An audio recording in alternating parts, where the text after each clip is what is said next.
He had told his valet, a man whose discretion was as starched and severe as his collars, that he would sooner marry his horse. The Duke of Hartwell was not a man given to hyperbole. His pronouncements were delivered with the flat finality of a gavel, and Mr. Ames, the valet, had simply inclined his head. The statement filed away with the same quiet efficiency as his master's freshly pressed coats. "Indeed, Your Grace," was all he had said. That had been on Monday evening, after the disastrous dinner party in Bath. And yet, by Wednesday morning, a liveried footman from the Hartwell residence stood on the worn stone steps of the Pembertons' rented townhouse.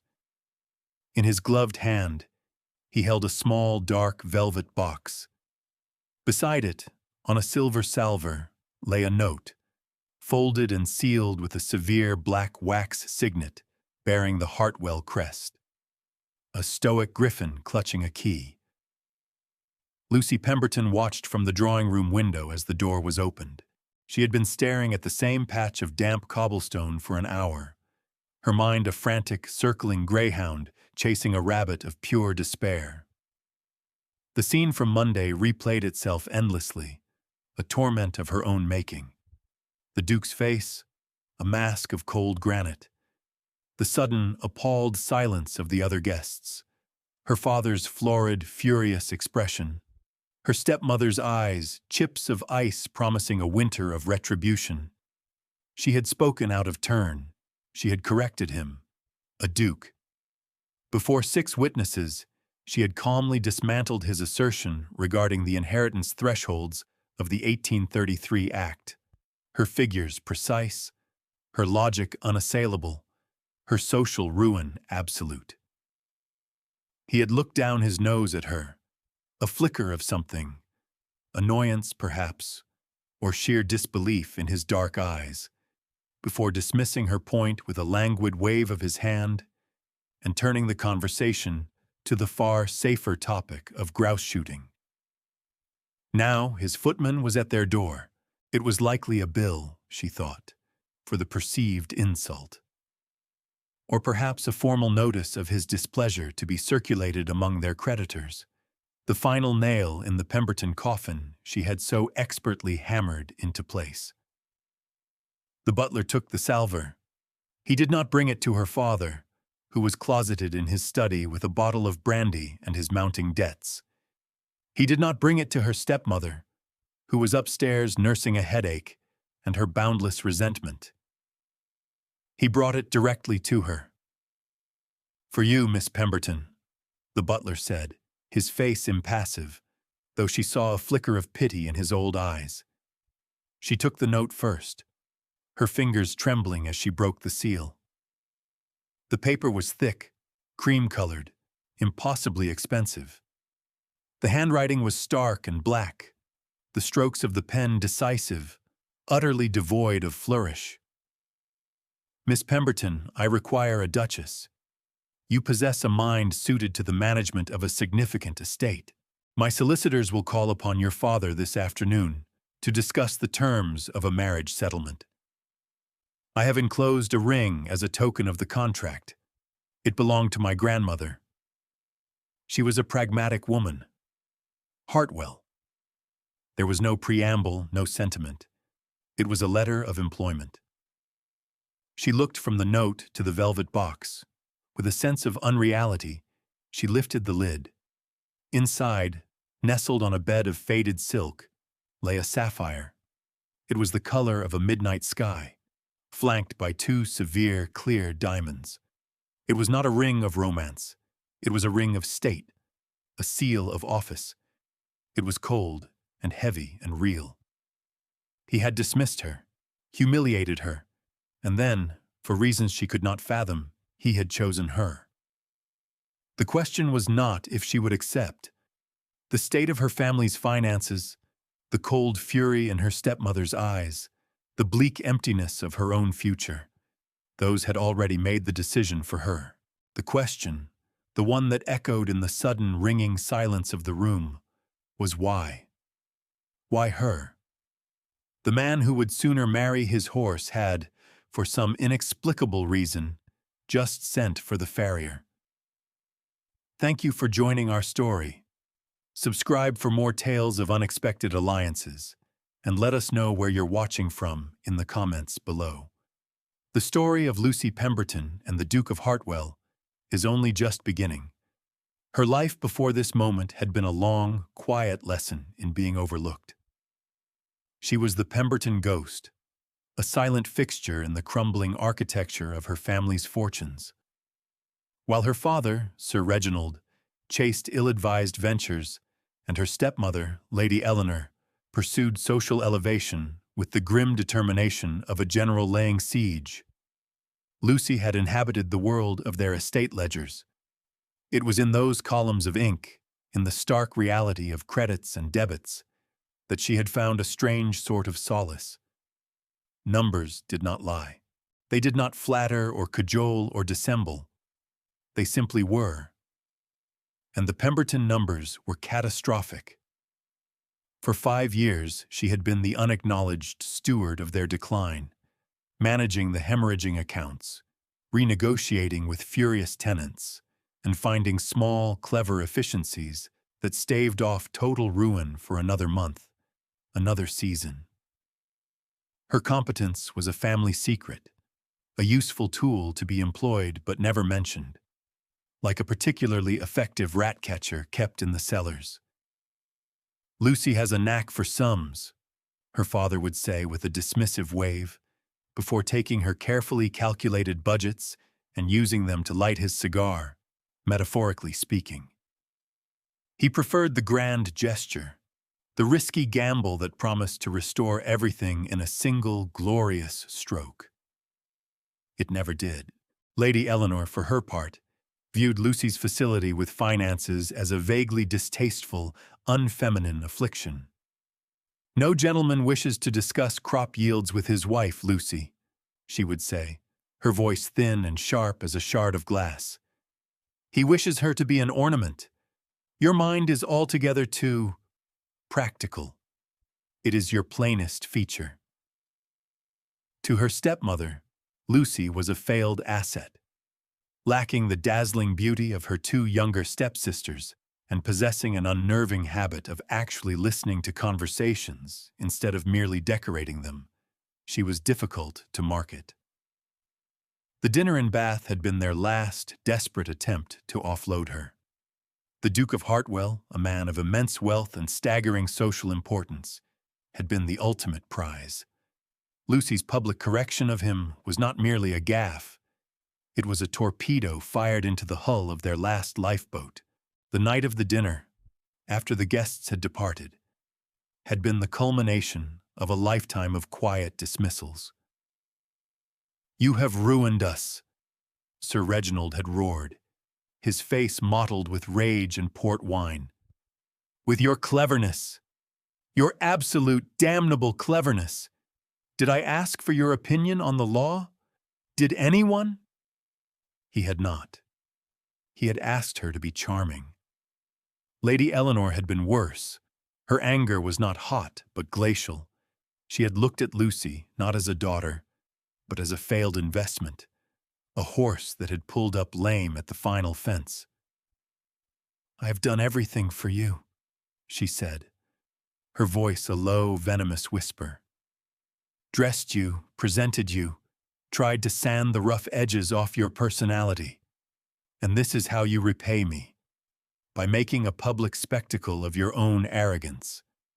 In that moment, Lucy understood that she was not family. She was a commodity that had just proven itself worthless. She was to be ejected. Her future a problem she would now be expected to solve on her own, with no resources and a reputation for being a bluestocking with an impertinent tongue. She had retreated to her room, the door closing on the life she had known, and faced the terrifying reality of her situation. She was utterly, completely alone, with nothing to her name but a mind no one valued, and a future that looked like a long, gray road to governesship or grim spinsterhood. That was the landscape of her life on Tuesday. And then, On Wednesday, the Duke's ring had arrived. The journey to Hartwell Manor was made in a state of muted shock. She traveled in the Duke's own carriage, a somber, perfectly sprung vehicle that smelled of old leather and beeswax. She had packed a single trunk with her few plain dresses and the estate ledgers she had kept for the past 5 years. An act of either defiance or habit, she wasn't sure which. Her departure from the townhouse in Bath was a quiet, almost surgical affair. The Duke's solicitors had been as precise and unyielding as his note. A contract was signed. Her father's most pressing debts were settled, with the clear, unspoken understanding that the Hartwell coffers were now firmly closed to him. Lady Eleanor had watched her go with an expression of baffled resentment, unable to reconcile Lucy's catastrophic failure with this inexplicable, triumphant escape. Lucy had said her only real goodbye to Sarah, the young housemaid who had been her sole confidant for years, pressing a small purse into her hand and promising to write. "He'll be lucky to have you, miss," Sarah had whispered, her eyes shining with tears. "He just doesn't know it yet." Lucy was not so certain. She felt less like a bride and more like a parcel, correctly addressed and dispatched to its new owner. The carriage turned off the main road, passing through a set of immense wrought iron gates bearing the same griffin crest as the Duke's seal. A long drive, lined with ancient, brooding oak trees, wound its way through a vast park. And then the house appeared. Hartwell Manor was not a house. It was a statement. Built of immense blocks of gray stone, it rose from the landscape like a natural geological formation, more fortress than home. It was magnificent, austere, and utterly intimidating. There were no welcoming lights in the dozens of mullioned windows, no smoke curling from the forest of chimneys. The gardens that flanked the main drive were a wilderness of overgrown roses and tangled ivy, a testament to long neglect. As the carriage crunched to a halt on the gravel forecourt, a profound silence descended, broken only by the cawing of a distant rook. The front doors, great slabs of oak banded with iron, swung open, and a woman stood silhouetted against the dim light of the grand hall. She was tall and severe, dressed in black bombazine, her gray hair pulled back so tightly it seemed to pull her face taut. This, Lucy knew instinctively, was the housekeeper.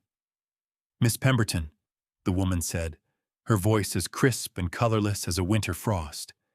It was not a question. "I am Mrs. Croft. His Grace is in his study. He will see you there. Anna will show you." A young maid, no older than Lucy herself, with wide, watchful eyes, curtsied and took Lucy's traveling cloak.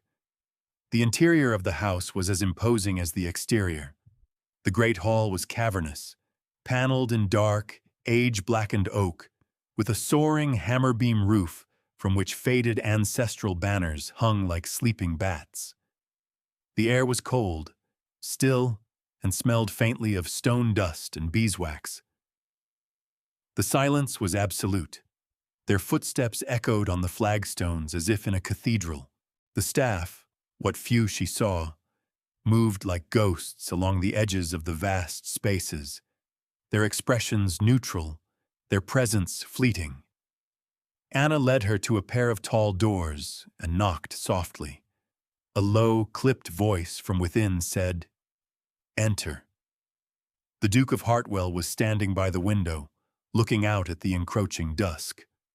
The study was a reflection of the man and his house, vast, orderly, and devoid of comfort. Bookshelves lined every wall from floor to ceiling, their contents arranged with military precision. The furniture was heavy, dark, and functional. A fire burned low in the grate, offering little warmth to the cavernous room. He turned as she entered. In the dim light, he seemed taller, more imposing than he had at the dinner party. His face, with its harsh angles and severe mouth, was unreadable. Miss Pemberton, he said, his voice the same calm, low baritone she remembered. Thank you for your punctuality. He gestured to one of two hard-backed chairs placed before his enormous desk. Please be seated. We have matters to discuss. She sat, her back straight, her hands folded in her lap. He remained standing, a deliberate assertion of power. I trust the journey was satisfactory, he began, a perfunctory courtesy, and that my solicitors made the terms of our arrangement clear to Sir Reginald. They did, Your Grace. Good. He paused, his dark eyes assessing her with an unnerving intensity. Then let me be equally clear with you, so that there are no future misunderstandings. I have entered into this contract for 3 reasons. First, the terms of my father's will require me to be married, to inherit the entirety of the estate without punitive taxation. Second, this house requires a mistress. The accounts are in disarray, the staff is without firm direction, and its social obligations have been neglected for a decade. I require a competent manager. Your display in Bath, though socially ill-advised, demonstrated a mind capable of such work. Third, I require an heir. He stated these facts in the same tone a man might use to discuss crop yields or the purchase of livestock.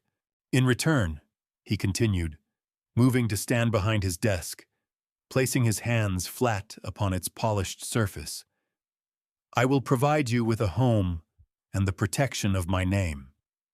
Your family's debts are settled. They will receive a small, fixed annuity to ensure they do not trouble us further. But that is the extent of my obligation to them. You will have a generous allowance for the household and your personal effects. You will want for nothing material. He paused again, and his gaze became even more direct, colder. What I will not provide, Miss Pemberton, is companionship in the conventional sense. I do not offer affection, nor do I require it from you. My life is my own. Yours, outside of your duties as Duchess, will be your own. We will maintain separate chambers. We will present a united front to the world when necessary. But in private, we are 2 individuals bound by a contract. Nothing more. Is that understood? Lucy met his gaze without flinching. This cold, brutal honesty was a language she understood far better than the false endearments and veiled cruelties of her former home. This was a transaction, and its terms were clear. Here, there were no hidden expectations, no emotional debts to be accrued. Here, there was only the work, and work she could do. Cold indifference was not a threat. It was a shield. It was survivable in a way her family's poisonous affection had never been. Perfectly, Your Grace, she said, her voice steady. The terms are acceptable. A flicker of something, surprise, respect, passed through his eyes for a fraction of a second before vanishing. He gave a single, sharp nod. Very well. Mrs. Croft will show you to your rooms. We will dine at 8, punctually. He turned back to the window, a clear dismissal. The contract had been ratified. Her new life had begun. In the first weeks, Lucy learned the rhythms of Hartwell Manor. It was a house that held its breath. The days were governed by the ticking of unseen clocks and the silent, efficient movements of the staff. The Duke was a creature of rigid routine. He rose at dawn, rode for an hour, worked in his study until luncheon, which he took alone, and spent his afternoons managing the wider estate. They saw each other only at dinner, a formal, silent affair across a vast expanse of polished mahogany in a dining room that could have seated 40. He would inquire politely about her day. She would provide a concise report on her progress with the household accounts, and they would retreat to their separate wings of the house. The silence between them was not hostile, but it was absolute, a carefully constructed wall of propriety and distance. Her rooms, the Duchess's suite, were in the east wing, a series of grand, cold chambers filled with furniture shrouded in dust covers. Anna, the quiet maid, helped her unpack and navigate the labyrinthine corridors. "The West Wing is His Grace's," Anna explained in a low voice, as if afraid of being overheard. "No one goes there but Mr. Ames, his valet, and the South Wing has been closed since the old Duke's time." Lucy began her work not in the drawing room, but in the small, dusty estate office behind the kitchens. She had asked Mrs. Croft for the household ledgers, and the housekeeper had produced them with a skeptical sniff. They were a disaster. For years, the steward, a florid, complacent man named Mr. Davies, had been paying exorbitant prices to his preferred suppliers and fudging the numbers. The waste was staggering. Lucy spent her first week buried in columns of figures, cross-referencing invoices and market rates, her mind sharp and clear in a way it hadn't been for months. This was familiar territory. This was a problem she knew how to solve. She began by renegotiating the contract for candles, saving the estate a small fortune with a single letter. She then moved on to the kitchens, the stables, the laundry. At every turn, she found inefficiencies, comfortable habits that had bled the estate dry. Mr. Davies bristled at her interference, appealing to the Duke with blustering complaints about a woman meddling in men's business. The Duke summoned her to his study. He sat behind his desk, Mr. Davies standing red-faced beside him. He did not ask for her defense. He simply said, "Mr. Davies claims your new arrangement for hay is insufficient. Explain your calculations." Lucy, calm and prepared, laid out her figures on his desk. Yields, prices, a projection of need based on the last 5 winters. Her logic was irrefutable. The Duke studied the paper for a long moment, then looked at his steward. "Mrs. Pemberton's calculations are correct," he said, his voice flat. "You will implement her changes immediately." "Mr." Davies deflated, muttering his assent.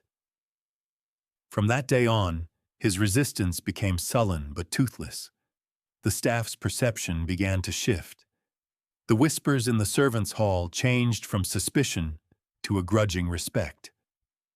Mrs. Croft watched her with sharp, assessing eyes, but a new note of deference entered her tone. Anna began to smile at her.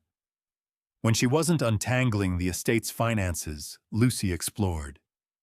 She found the untended gardens and, with the help of an ancient, gnarled groundskeeper named Thomas, began the slow work of reclaiming them.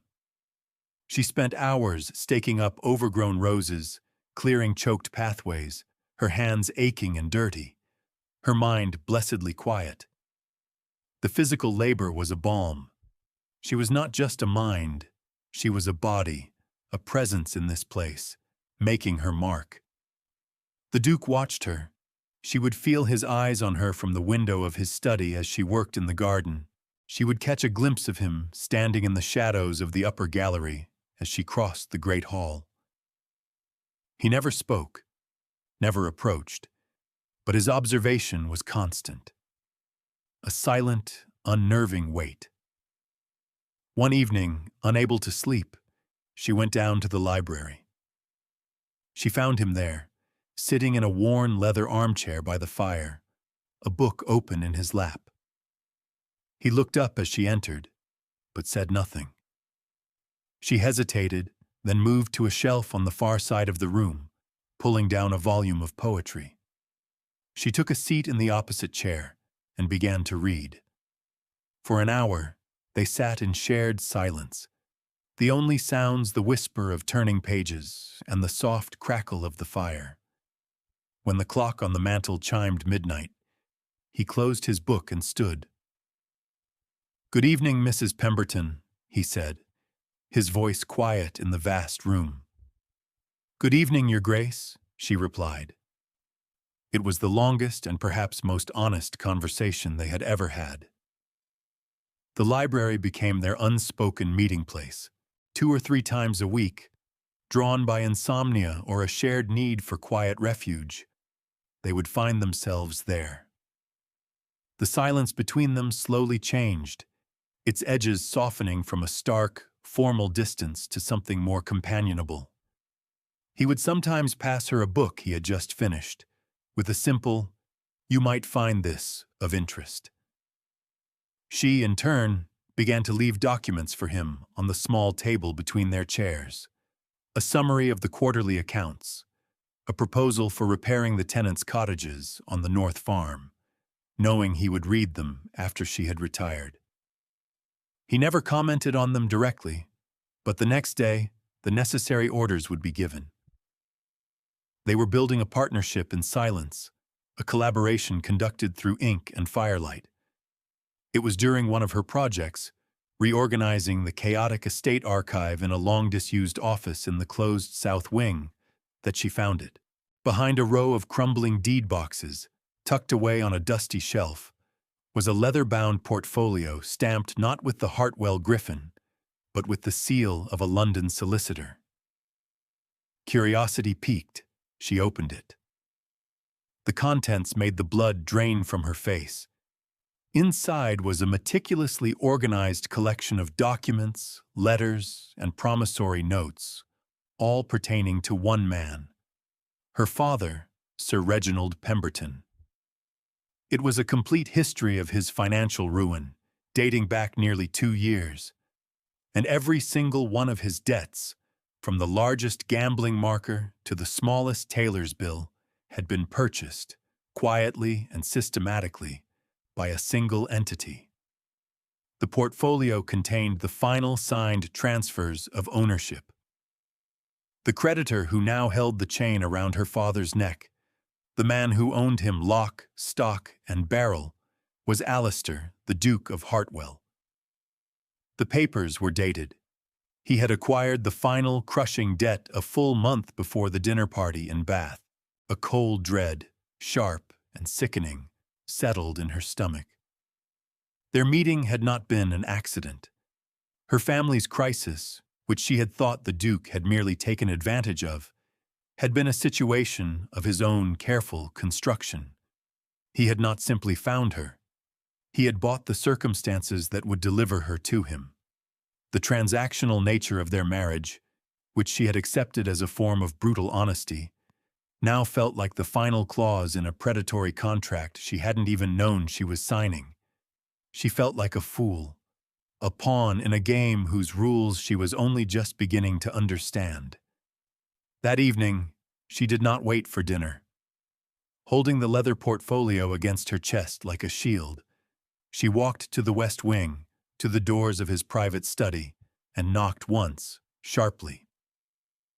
When he bade her enter, she did so without hesitation.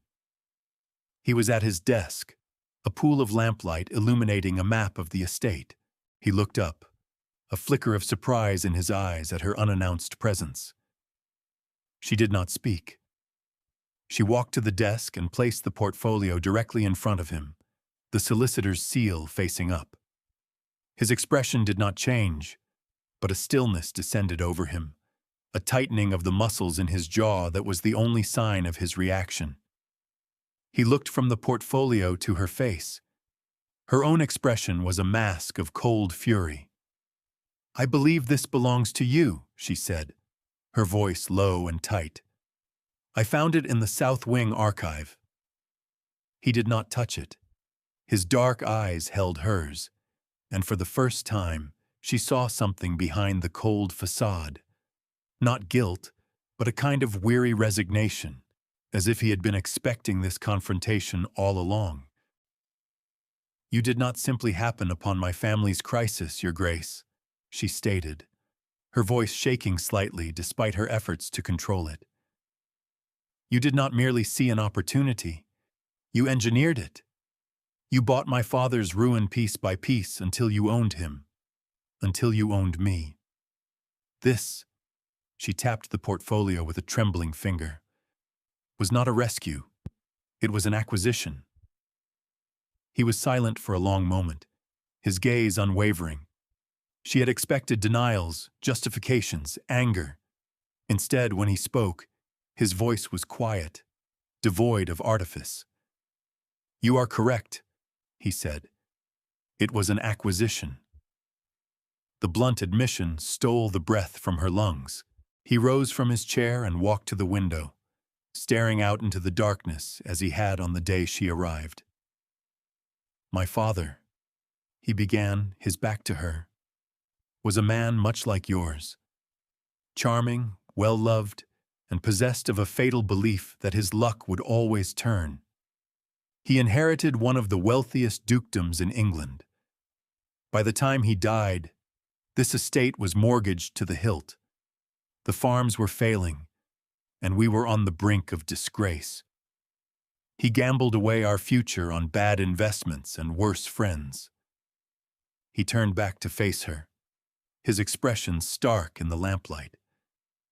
"I spent 10 years of my life, my entire youth, clawing Hartwell back from that abyss. I learned to be ruthless because I had to be. I learned to see people not for what they said, but for what they were, assets or liabilities. I have no tolerance for men like your father.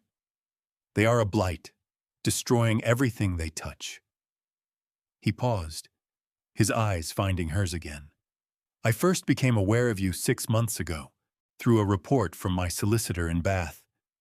He mentioned that Sir Reginald's finances were in chaos, but that some unseen hand was managing to keep the estate solvent against all odds. He investigated. He found it was you. You were the asset. Your father was the liability, and he was squandering you." His honesty was a physical force, pinning her in place. "I did what I have always done," he continued, his voice dropping lower. "I moved to secure the asset. Buying his debt was the only way to extricate you from him cleanly. It was the only way to ensure he could not use you as a bargaining chip with some other fool. I did not arrange that dinner, but when the invitation came, I accepted. I wanted to see for myself if my solicitor's reports were accurate." "And were they?" she whispered. "When you spoke," he said, a faint, almost imperceptible softening in his expression, "and corrected me on the finer points of the 1833 Act, I saw a mind of remarkable clarity and precision. The mind I needed to run this estate. My actions were not born of a desire to trap you, Lucy. They were born of a desire to possess your competence. It was a business transaction, perhaps a ruthless one, but it was not, I assure you, malicious." He had used her Christian name. It fell into the charged silence between them, a small human sound in a conversation of contracts and acquisitions. He had laid his reasons bare. They were cold, calculating, and utterly devoid of sentiment. And yet, they were the truth. He had not seen a woman to be manipulated, but a talent to be acquired. In his own harsh, pragmatic way, he had recognized her value when no one else had. The anger in her chest did not vanish, but it was joined by a new, more complex feeling. He had not lied to her. He had simply omitted the brutal mechanics of their arrangement. The trust between them was broken, but he was at least offering her the pieces. The fragile piece of the library was shattered. For a week, Lucy avoided him, taking her meals in her rooms, busying herself with the garden and the accounts, the cold fury in her heart slowly giving way to a more desolate sense of clarity. She could leave. The contract was a sham, built on a foundation of calculated control. But where would she go? Back to the contempt of her family? Into the world with nothing? Or she could stay. She could accept the cold, hard truth of her situation. She was the Duchess of Hartwell, a position of power and security bought and paid for. He had been honest, in his way. He had told her it was a contract. She had simply not understood how meticulously it had been drafted. The impasse was broken by the arrival of a carriage. It was not an elegant conveyance, but a hired coach, spattered with mud. From it emerged her father, Sir Reginald, and a man she recognized with a jolt of dismay. Lord Ashworth, a vapid, grasping baron her father had been trying to marry her off to for a year. They were shown into the main drawing room, a vast, cold chamber Lucy had only just begun to bring back to life. Sir Reginald was all blustering bonhomie, his face flushed with wine. Lord Ashworth was sleek and predatory, his eyes roaming the room, assessing its value. "Lucy, my dear girl," her father boomed, advancing as if to embrace her. She took a step back. "Father, Lord Ashworth, this is an unexpected visit." Alistair entered the room behind her, his presence a sudden drop in temperature. He did not greet them.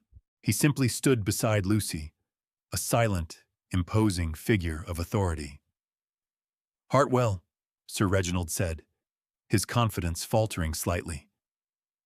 "Just came to see how my dear Lucy is settling in. Heard the most distressing rumors, you see. That this arrangement is irregular." Lord Ashworth was most concerned. Ashworth stepped forward, his expression a mask of feigned sympathy. "Lucy, if you are unhappy here, if this reclusive life is not to your liking, you must know that my offer still stands. Your father and I have an understanding." It was so transparent it was insulting. Her father, his debts paid, was now attempting to leverage her again, to extract more from his connection to the Duke, perhaps by threatening a scandal. "My understanding," Alistair said, his voice dangerously quiet, "is that you are trespassing. State your purpose, or my men will remove you." Sir Reginald's face purpled. "Now see here, I am her father. I have a right to ensure her welfare." Before Alistair could respond, Lucy spoke. Her voice was not loud, but it cut through the room with the clarity of a ringing bell. "My welfare, father?" she asked, turning her full attention to him. "Is that what you call it? Selling me to the highest bidder to cover your gambling debts?" She took a step forward. "Let us be clear. You have no rights here. The contract you signed ceded any and all authority over my person to my husband. The annuity the Duke provides for you is generous, but it is conditional on your good behavior. It can be rescinded as easily as it was granted." She then turned her cool gaze on Lord Ashworth. "And you, my lord, your offer, as you call it, was never of interest to me. My life here is entirely to my liking. I am the Duchess of Hartwell. I am precisely where I belong. Now, I suggest you both leave before my husband loses his patience." The two men stared at her, stunned into silence by her transformation from the quiet, overlooked daughter into this woman of cold, unassailable authority. Sir Reginald opened and closed his mouth like a fish. Lord Ashworth paled. Alistair had not moved, but she could feel the stillness of him beside her, a powerful, silent affirmation. He had let her fight her own battle. He had trusted her to win it. Her father finally found his voice, a pathetic bluster. "Well, I see how it is. Ingratitude." He turned and stormed from the room, Ashworth scurrying in his wake. The heavy front door slammed shut, the sound echoing in the hall. Lucy and Alistair were left alone in the vast, silent room. She was trembling slightly, the adrenaline of the confrontation fading. He turned to her, his dark eyes searching her face. "Are you all right?" he asked, his voice softer than she had ever heard it. She nodded, unable to speak. They had not acted as two individuals bound by a contract. In that moment, facing a common threat, they had acted as allies. They had stood together. That night, she did not go to the library. She sat by the fire in her own chambers, the confrontation with her father replaying in her mind. She had found her voice. In defending her new life, she had, for the first time, claimed it as her own. There was a soft knock on the door that connected her suite to the rest of the wing. It was not a servant's knock.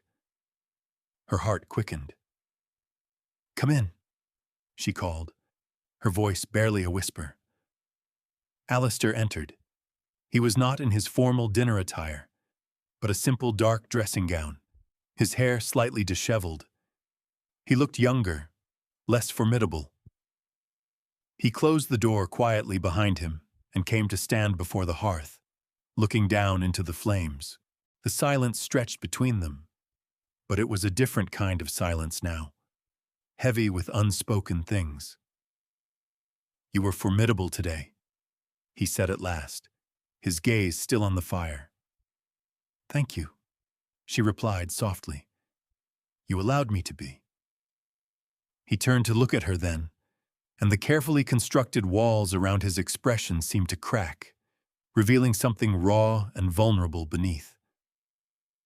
"When my father died," he said, his voice low and strained, "I was 20. This house was a wreck.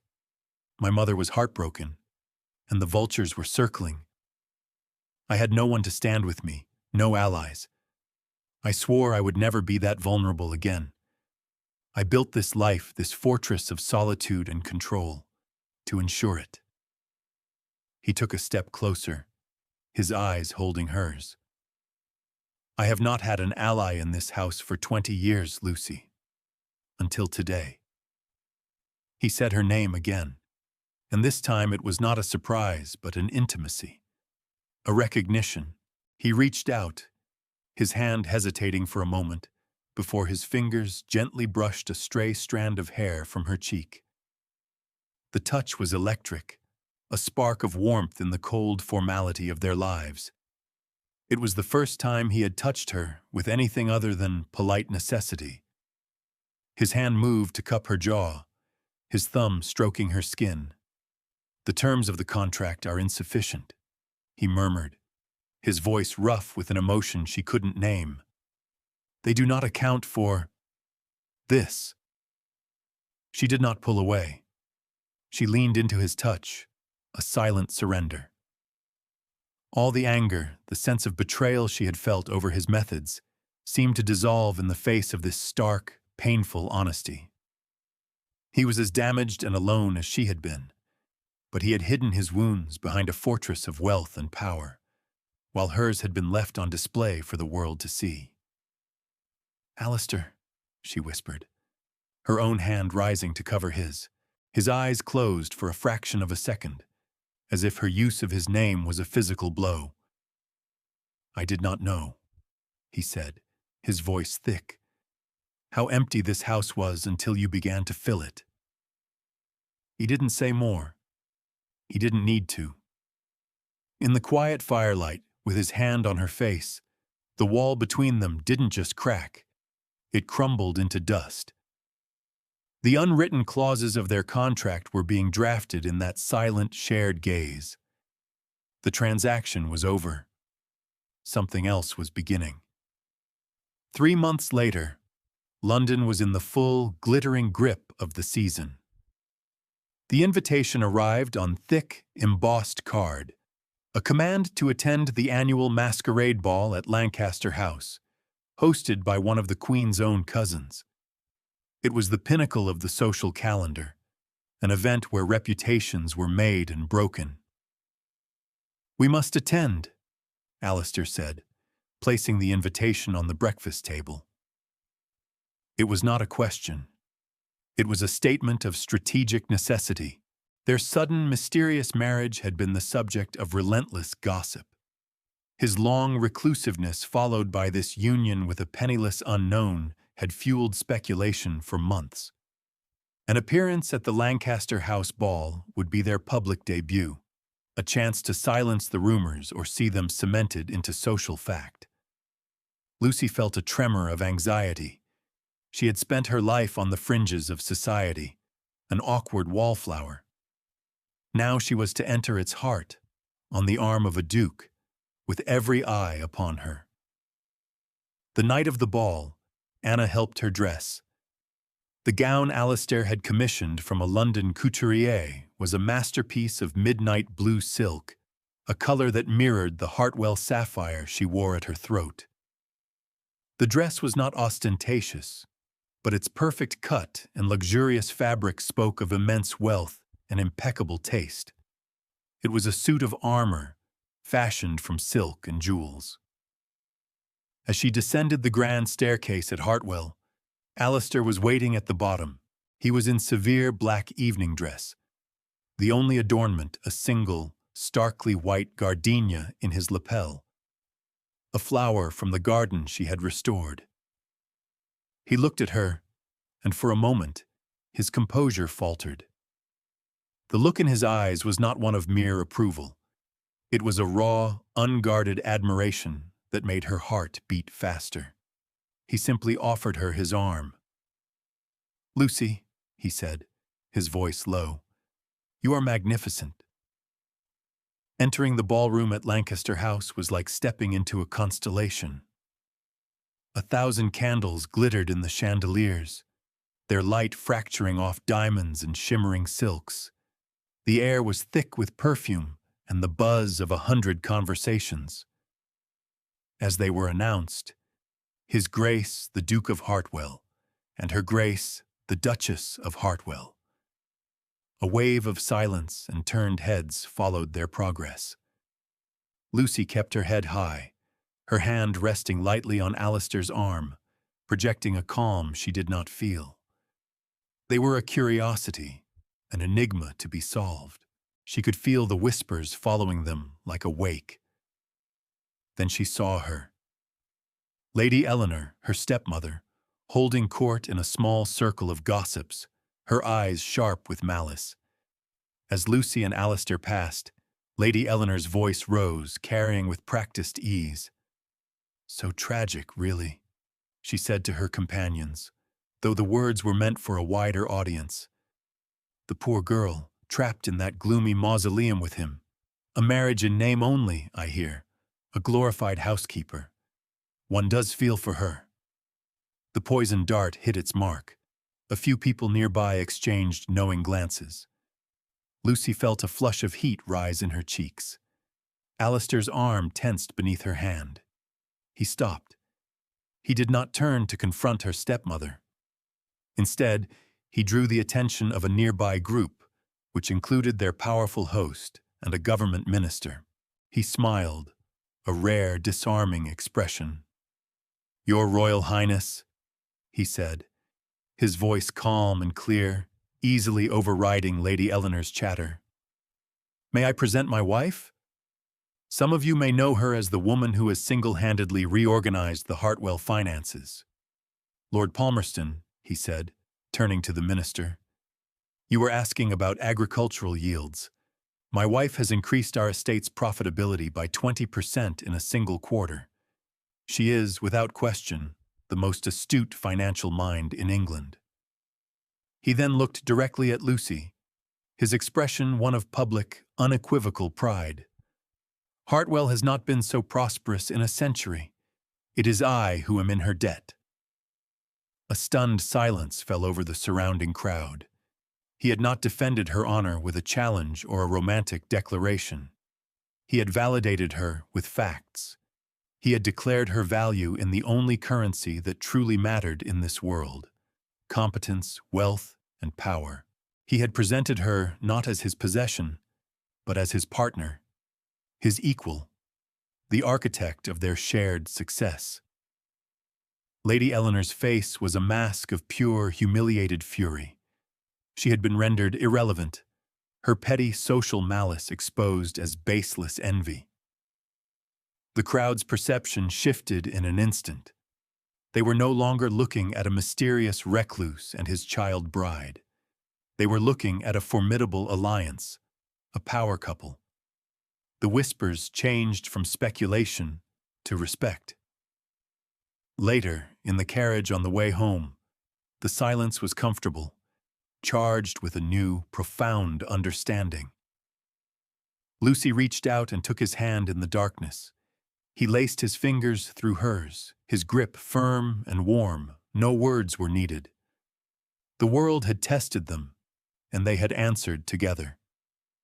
They returned to Hartwell Manor not as two signatories to a contract, but as partners. The house itself seemed to exhale, the long-held breath of loneliness and neglect finally released.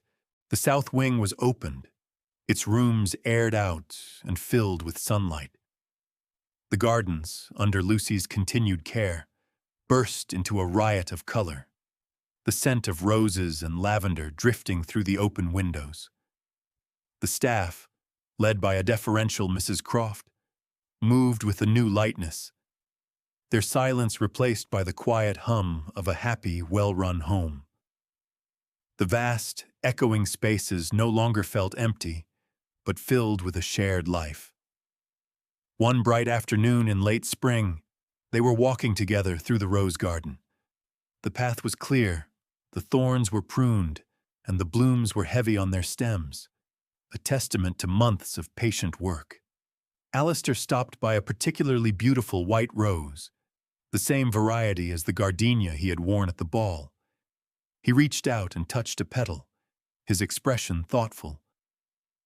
"The contract is fulfilled," he said, his voice quiet. Lucy looked at him, her heart giving a small, questioning lurch. Was this the end? Had she served her purpose? He seemed to read her mind. He turned to her, a small, genuine smile touching his lips. "The terms are met," he clarified, "but they are no longer relevant." He took her hand, his thumb tracing the line of her wedding ring. "You were to provide a respectable front to society. Instead, you have provided a home. You were to manage my household accounts. Instead, you have restored its heart." His gaze was direct, his dark eyes holding a universe of feeling he had kept hidden for so long. "The contract stated that I would offer you protection, but I find it is I who feel protected by you, Lucy, from the emptiness, from the isolation, from the man I was becoming." She felt tears well in her eyes, blurring the vibrant colors of the garden. "And you," she whispered, her voice thick. "You offered me security from poverty. Instead, you have given me a place to belong. You have given me a place where my mind is not a flaw, but a strength. You have given me a place to be myself." He lifted her hand to his lips and kissed her knuckles gently. The gesture was tender, reverent. The silence that followed was filled with everything they had built together. Every shared glance in the library, every silent agreement, every battle won side by side. He looked at her, and the last of his walls came down. The last of his defenses laid bare. He said it with the same plain, factual certainty he used to discuss crop yields or legal statutes, as if it were the most undeniable truth in the world. "I love you, Lucy." The words were simple, unadorned, and more powerful than any poetry. They were the foundation stone of this new life, laid openly between them. She smiled through her tears, her heart overflowing with a joy so profound it was almost painful. "I know," she said, her voice steady and sure. "I love you, Alistair." He drew her into his arms, and in the warm sunshine of the garden they had brought back to life together. He kissed her. It was not a kiss of passion, but of homecoming. The house stood behind them, its windows bright, its stone warmed by the sun. It was no longer a fortress. It was their home. Thank you for joining us on this journey. Did Lucy make the right choice in accepting such a cold proposal? Let us know your thoughts and where you're watching from in the comments below. For love, it seems, can arrive through whatever gaps we leave in our armor.